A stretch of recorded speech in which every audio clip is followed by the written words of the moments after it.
audio de Pensando Español. Hola, ¿qué tal? Bienvenidos a Pensando Español, el podcast, un espacio que hoy abrimos para que conozcan un poco más a las personas que están detrás de este proyecto, que es Pensando Español. Y una de esas personas es Liliana, así que le damos la bienvenida. Hola Liliana, ¿cómo estás? Hola Daniel, ¿bien y tú? Muy bien, muy bien. Liliana, cuéntanos un poquitico sobre tu trabajo, ¿a qué te dedicas? Yo soy profe de inglés, trabajo en dos instituciones de educación superior aquí en Bogotá. Bogotá es la capital de Colombia. Y básicamente a eso me dedico, trabajo en diferentes niveles, doy desde los básicos hasta los avanzados. ¿Y tú? Bien, gracias. Yo soy profe de inglés al igual que tú, pero con una diferencia. Trabajo en un colegio. Yo trabajo con primaria, niños y en años pasados he trabajado con adolescentes o con adultos también en algunas ocasiones. Bueno, nosotros tenemos la experiencia de haber aprendido inglés y quisiera saber un poquitico más sobre esto en tu caso. ¿Cómo fue el inglés? ¿Cómo lo aprendiste? Cuéntanos sobre tu proceso. Yo aprendo inglés en la universidad cuando decido ser profesora de inglés o estudiar la licenciatura en inglés, como se le llama acá. Antes de eso, sí había estudiado un poco de inglés en el colegio, en la básica y en primaria, pero pues tenía un énfasis, el colegio no tenía una profundización ni nada por el estilo. Entonces, mi proceso arranca en la universidad.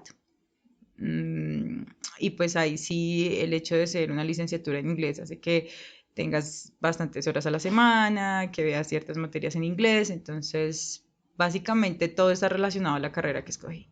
¿Y en tu caso? ¿Nos cuentas?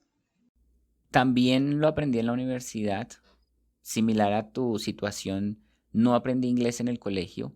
Mm, Como tú lo decías, el inglés desafortunadamente en los colegios no siempre en nuestro país se aprende a profundidad. Así que cuando llegué a la universidad, pues era como de cero. Y con el paso del tiempo, después de estudiar, después de mucho trabajo, ya le empieza uno a coger el tiro y empieza a aprender poco a poco el idioma. Para ti, el inglés, el aprendizaje del inglés fue lento, fue un proceso gradual. ¿Hubo algún momento en el que tú dijiste, bien, ya, hoy hablo inglés todo, lo entiendo todo? ¿Hubo algún momento eh, clave en tu proceso? Em, yo creo que si es personal y desde lo que he vivido, uno es cuando hablo con nativos y veo que logro entender lo que ellos me dicen y que ellos me entienden, creo que ahí digo, bueno, si he alcanzado un nivel satisfactorio para mí. Y el otro, el examen internacional. Hacer un examen internacional y que tengas un puntaje superior es un momento en el que tú dices, bueno, yo he alcanzado algo en mi aprendizaje, en mi proceso.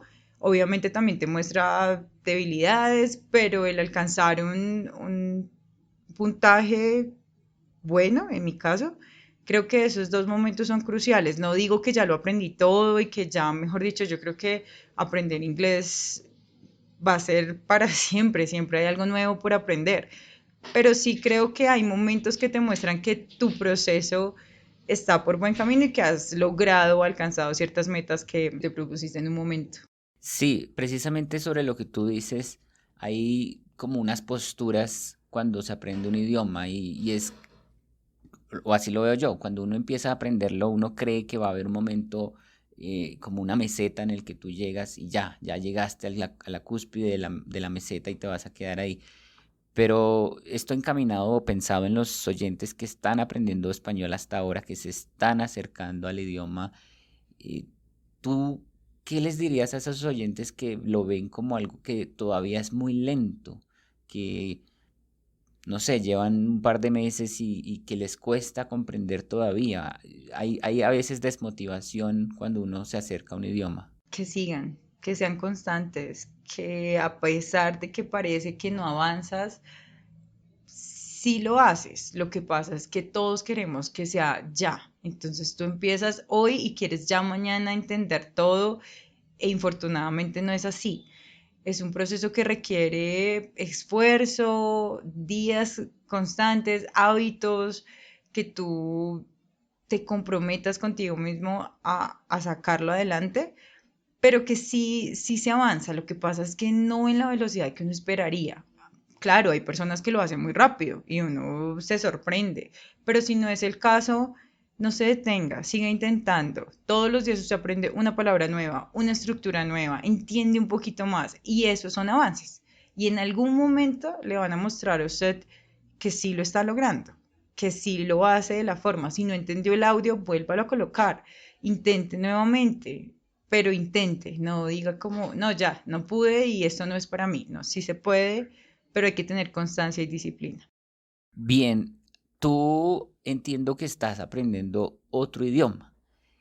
¿Cómo es esa experiencia o cómo te ha ayudado el aprender un idioma más, digamos, o una segunda lengua extranjera a tu carrera como docente? Cuando tú te enfrentas a una clase, ¿crees que sientes empatía con tus estudiantes, ya que tú también eres estudiante de otro idioma? Trato y espero hacerlo de la forma como yo quiero. Ya tendríamos que preguntarle a mis estudiantes qué sienten ellos.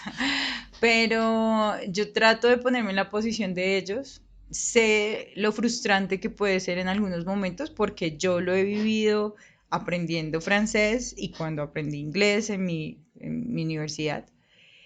Em, pero sí creo que entiendo que hay temas que son más complejos porque se alejan demasiado del español, entonces la traducción no funciona de la forma como uno la esperaría. Y creo que es igual, es de constancia y de intentarlo nuevamente y de, bueno, si no lo entendimos acá, intentemos con otro ejercicio, miremos un audio, miremos una lectura, pongámoslo en contexto.